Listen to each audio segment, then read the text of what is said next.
مشاهدينا الكرام، مشاهدي التلفزيون المصري في كل مكان، برحب بحضراتكم حلقة جديدة والمواطن المصري. لأنه وزارة الداخلية مهتمة جدا بتقديم كل الخدمات للمواطن المصري والتيسير عليهم، خصوصا الخدمات الإلكترونية. بتدعو وزارة الداخلية المواطنين لاستخدام الخدمات الإلكترونية عبر صفحتهم على شبكة الإنترنت أو عبر التطبيق الخاص بوزارة الداخلية على الهواتف الذكية.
أنشطة كتير وخدمات كتيرة قدمتها قطاعات وزارة الداخلية المختلفة. هنستعرض عدد من الأخبار، لكن اسمحوا لنا نطلع لفاصل ونرجع نبتدي كلامنا وفقرة الأخبار.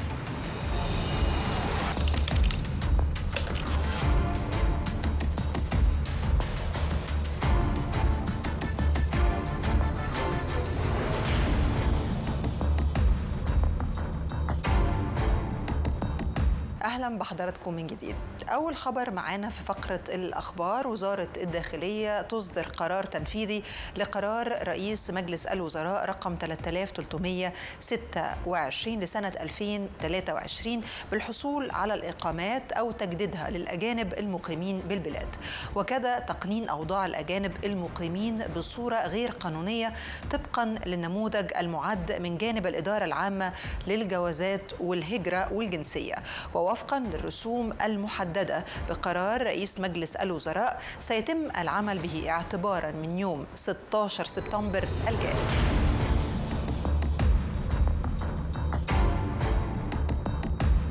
تاني خبر معانا النهاردة: وزارة الداخلية تواصل فعاليات المرحلة 24 من مبادرة كلنا واحد، واللي بتستمر لمدة شهر، وده بمناسبة قرب بداية العام الدراسي الجديد 2023-2024 لتوفير كافة المتطلبات والمستلزمات المدرسية بأسعار مخفضة، وكذا الاستمرار في توفير كافة السلع الغذائية وغير الغذائية بجودة عالية وبأسعار مخفضة بنسبة تصل ل 40%.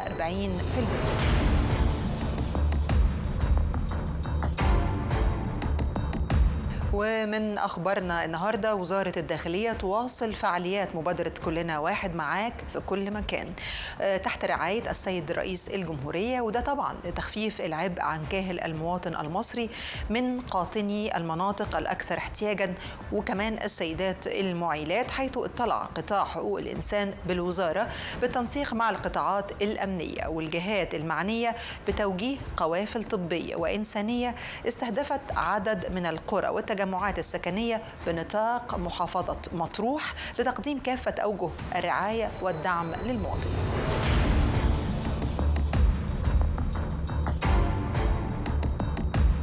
الإدارة العامة للجوازات والهجرة والجنسية واصلت اتخاذ الإجراءات التي من شأنها التسهيل والتيسير على المترددين والمواطنين الراغبين في الحصول على الخدمات والمستندات الشرطية، وده من خلال رصد الحالات الإنسانية من المترددين على كافة الأقسام التابعة للإدارة بالمحافظات المختلفة، حيث قامت أقسام الإدارة المختلفة على مستوى الجمهورية باستقبال عدد من الحالات المرضية والإنسانية وكبار السن بمقرات الأقسام، وتم إنهاء الإجراءات الخاصة بهم.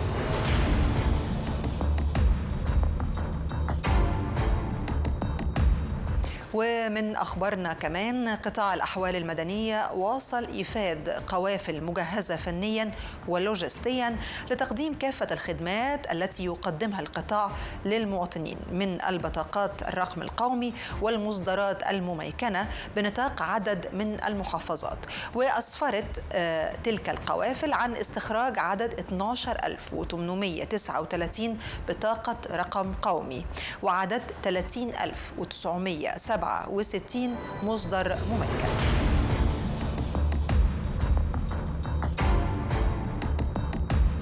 ومن أخبارنا كمان النهاردة وزارة الداخلية تستجيب لالتماس فتاة بإحدى دور رعاية الأيتام لتوفير قاعة بدار المناسبات الخاص بمسجد الشرطة بالدراسة لعقد قرنها. من جانبها تقدمت الفتاة ومسؤولي دار الرعاية بالشكر والتقدير لوزارة الداخلية على سرعة الاستجابة، مشيدين بالدور الهام للوزارة في توفير أوجه الدعم وتفعيل المشاركات المجتمعية المختلفة.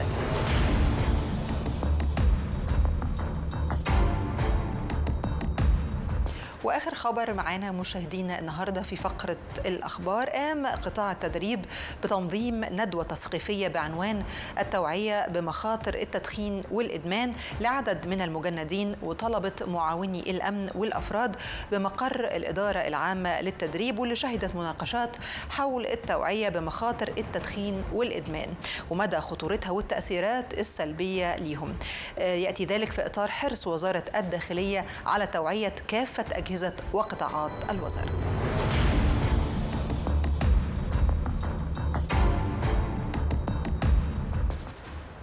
تحت رعاية السيد رئيس الجمهورية وزارة الداخلية بتطلق المرحلة 24 من مبادرة كلنا واحد، وده بدءا من يوم 7 سبتمبر 2023 ولمدة شهر، وده طبعا احتفالا ببدء العام الدراسي الجديد 2023-2024. وبتوفر خلال هذه المبادرة كافة المستلزمات المدرسية بجودة عالية وبتخفيضات بتصل إلى 40%. ده طبعا مع استمرار توفير كافة السلع الغذائية وغير الغذائية بأسعار برضو مخفضة بتصل إلى 40% علشان تخفف الأعباء عن كاهل المواطن المصري. وده كمان مع استمرار منافذ أمان التابعة لوزارة الداخلية في توفير كافة منتجاتها بأسعار مخفضة وجودة عالية.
أهلا بحضراتكم مرة تانية.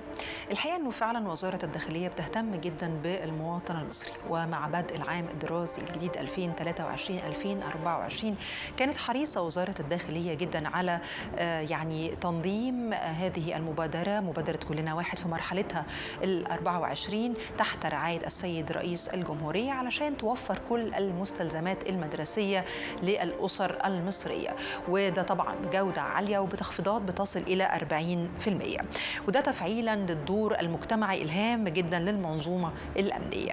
بتشهد المرحلة من المبادرة مشاركة واسعة من السلاسل التجارية وكبار الموردين وأصحاب المصانع والمكتبات، وكل هذه الكيانات طبعا بتوفر منتجاتها عبر 1513 منفذ على مستوى الجمهورية، ده غير 6 معارض رئيسية و37 معرض فرعي بتهدف لطبعا تحقيق الوفرة في المعروض وبأسعار مخفضة وجودة عالية.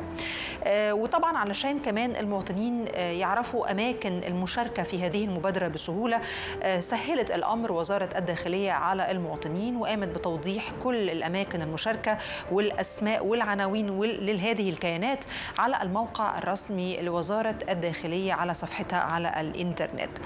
وطبعا منذ انطلاق هذه المبادرة في مرحلتها ال24، وكان يمكن يوم 7 سبتمبر 2023 كانت البداية، إقبال مش عادي من الجماهير، خصوصا اللي عندهم أطفال داخلين المدارس، وكان إقبال مش عادي علشان يستفيدوا بالتخفيضات والجودة العالية للمنتجات، ويلاقوا كل المنتجات اللي هم محتاجين لها، وطبعا يستفيدوا بفارق الأسعار. ومع انطلاق المرحلة من مبادرة كلنا واحد، كمان بتواصل منظومة أمان التابعة لوزارة الداخلية بتوفير السلع الغذائية وغير الغذائية أيضا، وده عبر 1026 منفذ ثابت ومتحرك تابع ليها على مستوى الجمهورية بأسعار مخفضة، وكلها موضحة على الصفحة الرسمية لوزارة الداخلية على صفحتها على الإنترنت. وكمان بتقوم منظومة أمان بطرح عبوات بتحتوي على سلع غذائية أساسية علشان تبيعها للمواطنين بتخفيضات بتصل إلى 50%.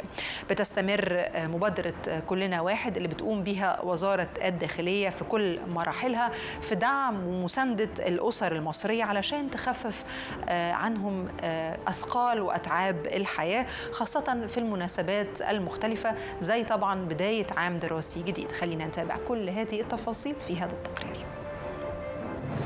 احنا ولادك يا بلادي، بتجري في دمنا، احنا اللي لما بتنادينا معاكي كلنا. أطلقت وزارة الداخلية تحت رعاية رئيس الجمهورية مرحلة جديدة من مراحل مبادرة كلنا واحد، وهي المرحلة 24، والتي تتزامن مع قرب حلول العام الدراسي الجديد. وتهدف الوزارة من هذه المرحلة إلى الاستمرار في توفير السلع الغذائية وغير الغذائية، إضافة إلى المستلزمات المدرسية بأسعار مخفضة تصل نسبتها إلى 40%، تخفيفاً عن كاهل المواطنين، ومن منطلق تفعيل الدور الاجتماعي في المنظومة الأمنية. بنشكر السيد رئيس الجمهورية وبنشكر وزارة الداخلية على الدعم اللي عاملاه ومقدماه للجمهور بمناسبة موسم العودة المدارس، وذلك لتسهيل على المواطنين بتوفير البضائع بأسعار مخفضة، سواء البضائع المدرسية أو الملابس المدرسية، حتى البضائع الاستراتيجية كمان متوفرة وبأسعار مناسبة وبأسعار مخفضة وبكميات وفيرة. كل حاجة في مبادرة كلنا واحد متوفرة الحمد لله بأسعار وجودة عالية. نشكر السيد الرئيس بشكل جزير جدا على وقفته معانا وعلى المبادرة اللي عاملها لنا، ومتشكرين جدا لحضرتك وربنا يخليك لنا يا ريس. أنا جنبك تملي ومنك قريب، أنا اديلك عينيا وقد المسؤولية، وشرطة شعب احنا ايدنا واحدة على الغريب. تشهد هذه المرحلة من المبادرة مشاركة واسعة من السلاسل التجارية وكبار الموردين وأصحاب المصانع والمكتبات الكبرى.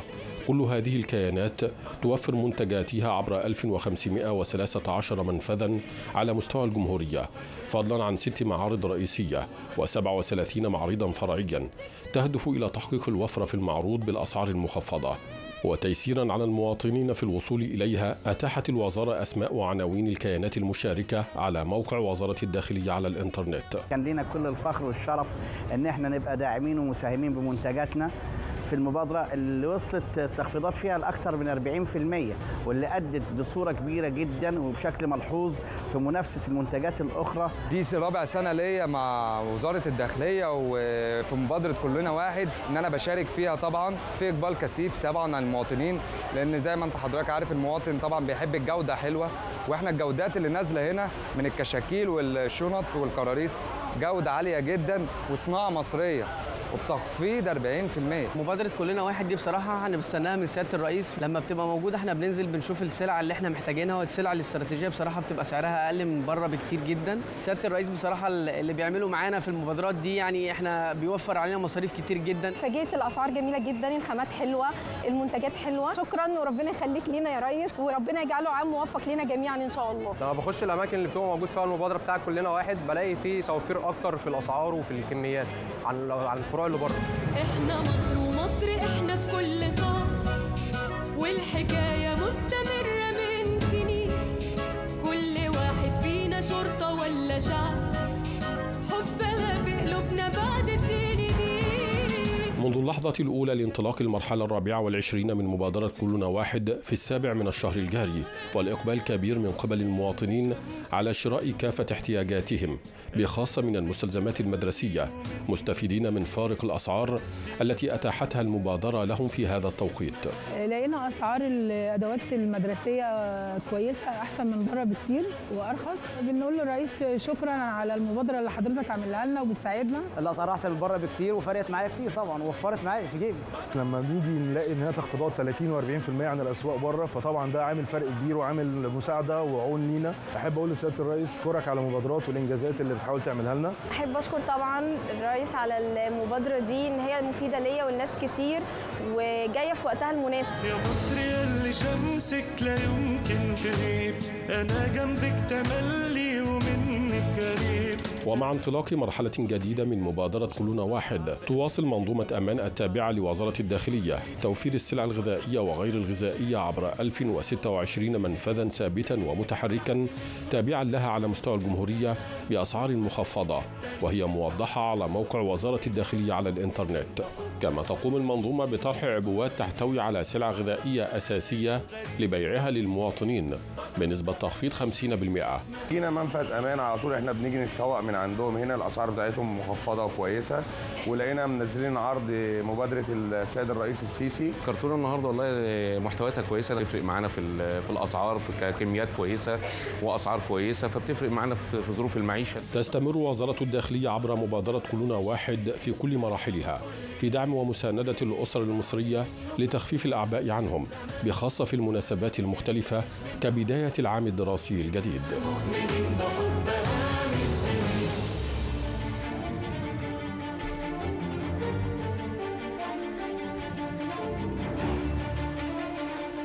مشاهدينا، أتمنى تكونوا استمتعتم بكل ما قدمناه، وأتمنى لكم أسبوع سعيد، على وعد بلقاء الأسبوع القادم بإذن الله وحلقة جديدة والمواطن المصري.